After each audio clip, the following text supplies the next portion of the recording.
Assalamualaikum warahmatullahi wabarakatuh. Mari bersama-sama kita bersholawat kepada baginda Nabi Muhammad Shallallahu Alaihi Wasallam. Semoga kita semua mendapat syafaatnya di yaumul akhir. Sebelum kisah ini dimulai, jangan lupa tekan tombol subscribe untuk mendukung channel Langkah Kisah agar terus menghadirkan kisah-kisah penuh hikmah dan pelajaran hidup. Pagi itu, mentari baru saja menyentuh jeruji besi lapas kelas 1 Cipinang. Suara sendal jepit dan alat pel yang diseret membelah keheningan pagi. Seorang pria berjalan menyusuri lorong dapur penjara, menyapu lantai tanpa suara. Dialah Tom Lembong. Dulu ia seorang analis keuangan di perusahaan ternama. Tapi kini, ia hanya narapidana yang menunggu sisa masa hukuman atas tuduhan penggelapan pajak. Meski hidup dalam jeruji, matanya tetap tajam, pikirannya tetap jernih. Saat menyapu di dekat tong sampah tua, matanya menangkap sesuatu. Sebuah map coklat lusuh yang tertutup noda minyak dan bekas abu rokok. Ia mengangkatnya dengan ujung gagang sapu, lalu membuka pelan-pelan. Jantungnya langsung berdetak lebih cepat. Di dalam map itu, terselip selembar kertas dengan kop universitas ternama di Jogja. Tertulis di bagian atas, salinan ijazah sarjana atas nama Mulyono. Tom mengerutkan dahi. Nama itu tidak asing. Ia pernah mendengar dari berita yang diputar di ruang televisi penjara. Mulyono adalah mantan pejabat tinggi nasional yang saat ini sedang menjadi sorotan karena diduga memiliki ijazah palsu. Tangannya gemetar pelan. Ia mengamati jenis kertas, stempel basah, tanda tangan. Sesuatu terasa tidak wajar. Cap universitas tampak samar dan sedikit miring. Bahkan format cetaknya terasa tidak seragam. Alih-alih melaporkannya, Tom menyembunyikan map itu ke balik baju narapidana lusuhnya. Ia tahu, kalau ini benar-benar penting, harus ada cara yang lebih aman untuk menyerahkannya. Saat malam tiba dan para napi lain terlelap, Tom duduk menyendiri di pojok ranjang besi. Ia membaca ulang isi ijazah itu di bawah cahaya temaram. Ada perasaan yang sulit ia jelaskan. Campuran antara rasa penasaran, curiga, dan tanggung jawab. Keesokan harinya, kabar itu meledak. Seorang napi lain memergoki Tom membawa map itu ke kamar mandi dan mulai menyebarkannya ke seluruh blok. Dalam waktu 1 jam, penjara gempar. Ijazah Mulyono ditemukan di tong sampah. Di penjara ini, isu itu menyebar cepat, sampai akhirnya terdengar oleh seorang sipir yang langsung menyita map tersebut dan membawanya ke ruang kepala lapas. Beberapa jam kemudian, 2 pria berpakaian sipil dengan logat formal datang menemui kepala lapas. Mereka bukan petugas biasa. Pak Tom Lembong, kami dari Bareskrim Polri. Kami ingin bertanya beberapa hal. Tolong ikut kami. Tom hanya diam, lalu berdiri perlahan. Ia menatap para napi lain yang kini berbisik-bisik, seakan melihatnya bukan lagi sebagai seorang terpidana, tapi sebagai orang yang mungkin menyimpan kunci sebuah kebenaran besar. Mobil abu-abu itu melaju perlahan keluar dari gerbang lapas. Di dalamnya, Tom duduk di kursi tengah dengan tangan di borgol ringan, menyimpan satu pertanyaan dalam hati. Kenapa map itu bisa ada di penjara? Dan kenapa di tong sampah? Mobil berwarna abu-abu itu menepi di halaman belakang gedung Bareskrim Polri.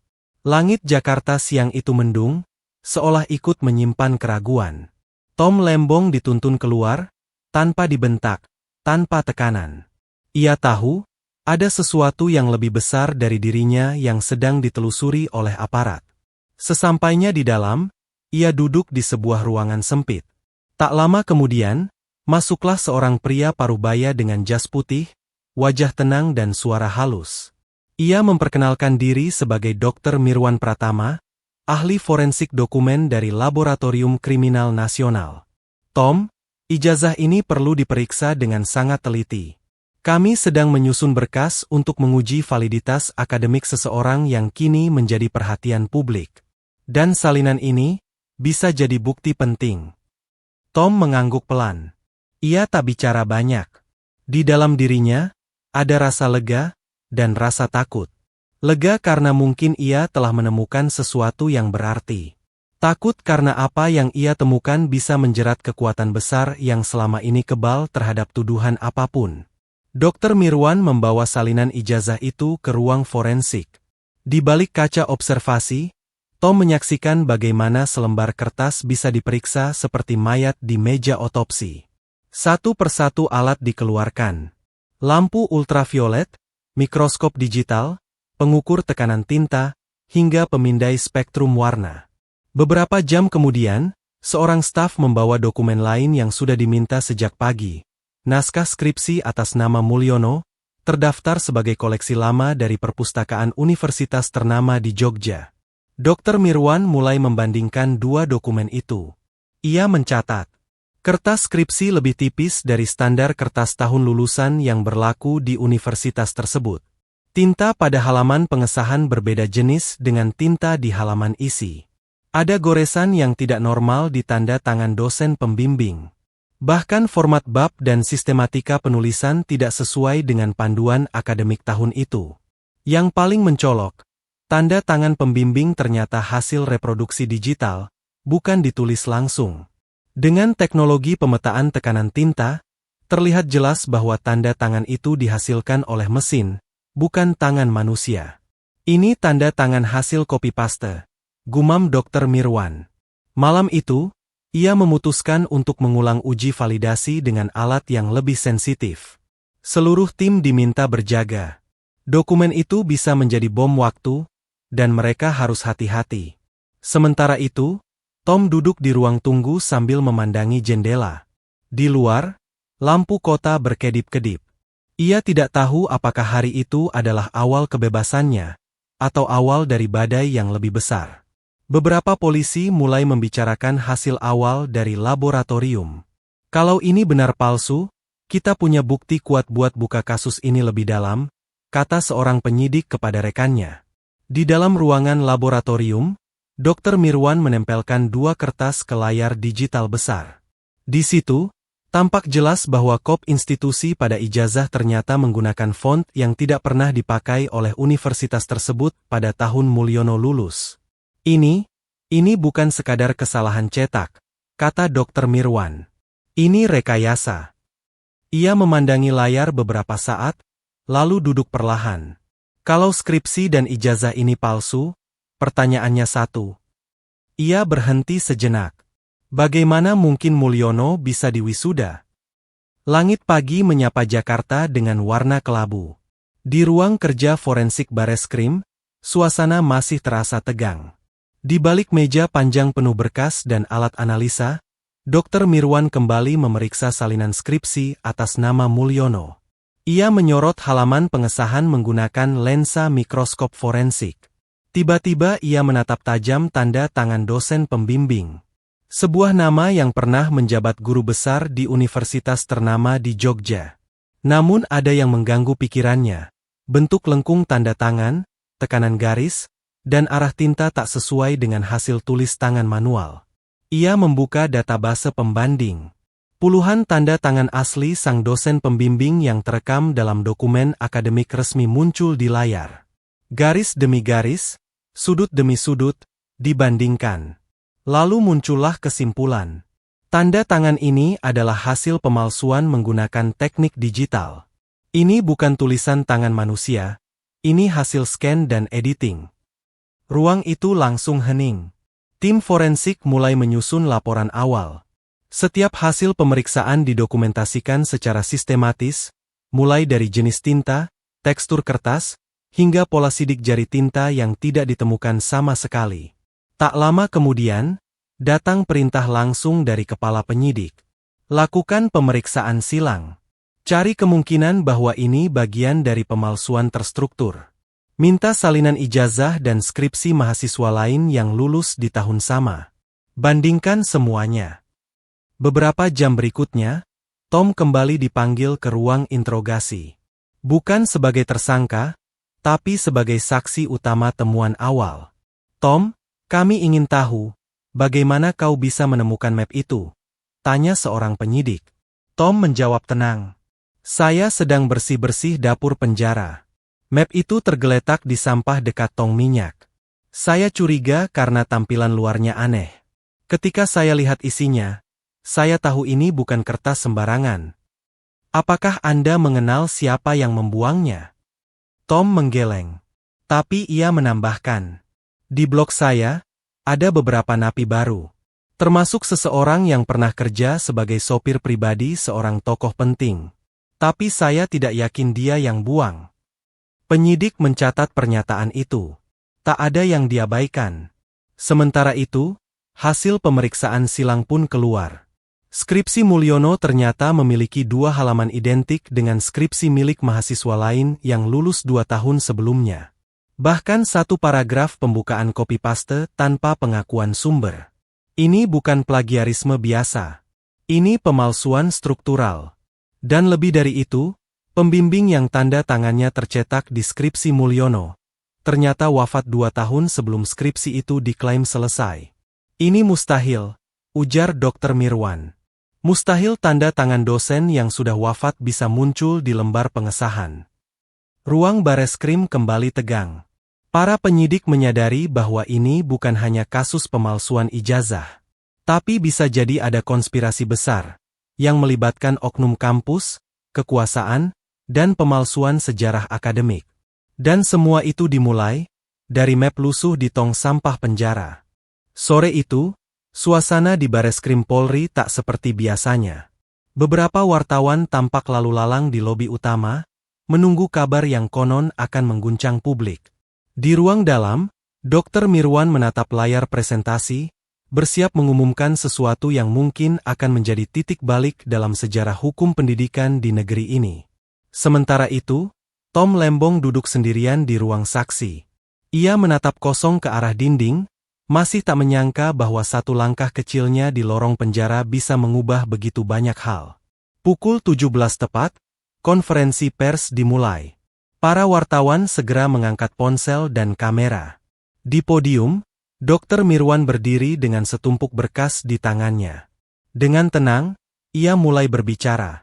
Setelah melakukan pemeriksaan forensik menyeluruh terhadap dokumen akademik atas nama Mulyono, kami menyimpulkan adanya ketidaksesuaian serius yang tidak bisa dijelaskan secara wajar.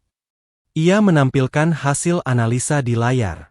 Kertas ijazah dan skripsi tidak sesuai dengan jenis dan standar tahun akademik yang berlaku. Tanda tangan pembimbing terbukti hasil digital scanning dan tidak memiliki tekanan tinta yang alami. Ada halaman skripsi yang terbukti disalin dari dokumen mahasiswa lain tanpa perubahan atau pengakuan. Dan yang paling mengejutkan, pembimbing yang tercantum dalam skripsi telah wafat sebelum tanggal sidang skripsi berlangsung. Ruangan menjadi hening. Para wartawan berhenti menulis, sebagian menatap tak percaya. Berdasarkan temuan ini, lanjut Dr. Mirwan, kami menyatakan bahwa dokumen akademik tersebut tidak valid secara hukum dan ilmiah, serta menunjukkan indikasi kuat pemalsuan dan manipulasi terstruktur. Kata demi kata terasa seperti palu godam yang memukul kepercayaan publik. Tak lama, salah satu wartawan mengangkat tangan. Kalau skripsinya palsu, bagaimana mungkin Mulyono bisa lulus dari universitas ternama di Jogja? Pertanyaan itu menggantung di udara. Dr. Mirwan tak langsung menjawab. Ia menatap satu demi satu wajah di ruangan, lalu berkata pelan. Itu pertanyaan yang hanya bisa dijawab oleh pihak universitas dan penyidik negara. Di luar gedung Bareskrim, berita langsung menyebar luas. Judul-judul berita bermunculan di layar televisi dan ponsel. Hasil forensik buktikan skripsi Mulyono palsu. Bareskrim siapkan pemanggilan resmi. Konspirasi akademik terbesar terkuak. Dan di dalam ruang saksi, Tom duduk terdiam. Seorang penyidik masuk, membawa secarik kertas. Ia menatap Tom, lalu berkata dengan nada serius. Tom Lembong, karena peran penting Anda dalam mengungkap fakta ini, dan karena kontribusi Anda dalam menyelamatkan bukti, Bareskrim telah mengajukan permohonan pembebasan bersyarat kepada Kementerian Hukum dan Hak Asasi Manusia. Tom menoleh cepat. Apa maksud Anda? Artinya, Anda akan bebas. Segera. Matanya berkaca-kaca. Selama bertahun-tahun, ia merasa hidupnya berakhir dalam jeruji. Tapi hari ini, Ia justru keluar sebagai orang yang membantu negeri menyingkap kebenaran. Pagi itu, langit Jakarta diselimuti awan tipis. Di gerbang belakang gedung Bareskrim, sebuah mobil dinas Kementerian Hukum dan Hak Asasi Manusia sudah terparkir sejak subuh.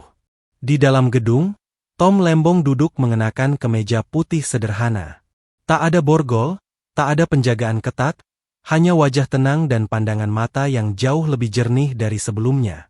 Seorang petugas masuk, menyerahkan berkas kepada Tom. Ini surat resmi pembebasan bersyarat Anda, ditandatangani langsung oleh Dirjen Pemasyarakatan.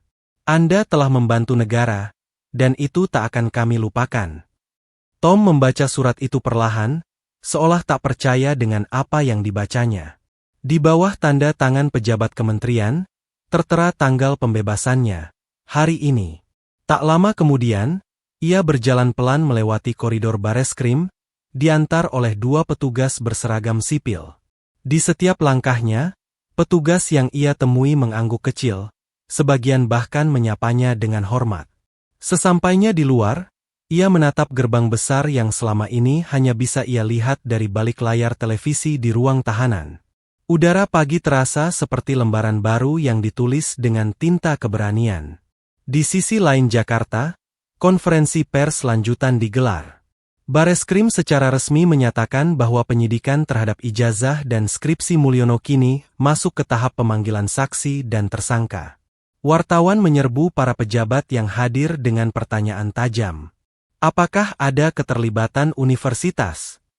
Apakah Mulyono akan ditahan? Apakah kasus ini menunjukkan bahwa banyak pejabat lain juga menyimpan ijazah palsu? Namun semua pertanyaan itu dijawab singkat. Kami bekerja berdasarkan bukti. Dan semua dimulai dari satu salinan yang ditemukan oleh seorang narapidana bernama Tom Lembong. Tom sendiri tak hadir dalam konferensi itu. Ia sudah berada di sebuah rumah singgah kecil yang disediakan oleh Lembaga Perlindungan Saksi. Di sana, ia duduk di kursi kayu, menatap map coklat yang kini dimasukkan ke dalam plastik khusus oleh tim forensik. Tak lama, Dr. Mirwan datang berkunjung. Ia membawa satu map lain, berisi dokumen penutup dari laboratorium forensik. Tom, tanpa kamu, semua ini tak akan terbuka, katanya sambil menyerahkan map itu. Tom menerimanya, lalu menatap wajah Dr. Mirwan dengan serius. Saya cuma membersihkan tong sampah, Dok. Saya tidak pernah berniat jadi pahlawan. Dr. Mirwan tersenyum. Kadang, kebenaran memang suka bersembunyi di tempat paling kotor. Suasana hening beberapa saat. Lalu, Dr. Mirwan bertanya pelan. Apa kau sudah tahu mau kemana setelah ini? Tom menggeleng. Ia belum berpikir sejauh itu. Mungkin Jogja, gumamnya. Aku ingin tahu, kampus macam apa yang bisa meluluskan orang tanpa skripsi asli. Matahari siang menembus sela dedaunan rindang di sekitar kampus tua itu. Bangunan bergaya kolonial berdiri kokoh, dengan pintu kayu tebal dan jendela-jendela besar. Inilah kampus ternama di Jogja, tempat yang selama ini disebut-sebut dalam setiap tuduhan. Tempat yang diklaim Mulyono sebagai alma maternya. Tom Lembong menjejakkan kaki di halaman depan, mengenakan kemeja batik sederhana dan celana panjang abu-abu. Wajahnya teduh, namun pandangannya tajam menyapu bangunan tua itu. Ia tidak sendirian. Dr. Mirwan menemaninya, membawa surat resmi permohonan klarifikasi kepada rektorat. Keduanya berjalan pelan melewati mahasiswa-mahasiswa yang sibuk dengan kegiatan akademik. Tak satu pun dari mereka tahu bahwa dua orang yang berjalan santai itu sedang membawa pertanyaan paling genting bagi kredibilitas kampus mereka. Di ruang administrasi pusat, seorang petugas perempuan menyambut mereka dengan sopan. Maaf Pak, siapa yang ingin ditemui? Dr. Mirwan menjawab tenang, kami ingin bertemu bagian arsip akademik. Terkait mahasiswa tahun 1992 atas nama Mulyono. Petugas itu mendadak tegang. Ia melirik ke arah Tom, lalu menunduk cepat. Sebentar ya, saya panggilkan kepala bagian. Beberapa menit kemudian, seorang pria berusia sekitar 50 tahun masuk. Ia memperkenalkan diri sebagai Pak Murni, Kepala Bidang Arsip Akademik. Setelah menerima surat dari Dr. Mirwan, ia membaca dengan seksama. Tangannya sempat berhenti di tengah lembaran kedua, matanya mengerjap. Pak, saya harus jujur. Nama ini memang pernah muncul di sistem lama, tapi file digitalnya tidak lengkap. Kami tidak memiliki skripsi cetak, apalagi transkrip nilainya. Dr. Mirwan bertanya cepat, apakah ada berkas ijazah? Pak Murni menarik napas. Ijazahnya, ada fotokopinya. Tapi nomor serinya ternyata, tidak pernah kami keluarkan secara resmi. Tom menunduk. Napasnya terasa berat. Jadi, secara akademik, dia bukan lulusan sini. Pak Murni menatap mereka dengan berat hati. Kalau mengacu pada arsip yang sahih, tidak. Ruangan itu menjadi sunyi. Detik-detik terasa menggantung di udara. Sebuah universitas besar, terhormat, kini dihadapkan pada kenyataan pahit. Ada nama yang selama ini dipakai untuk kebesaran jabatan, tapi tak tercatat sebagai bagian resmi dari sejarah akademiknya. Sore itu, Tom dan Dr. Mirwan keluar dari kampus dengan wajah diam.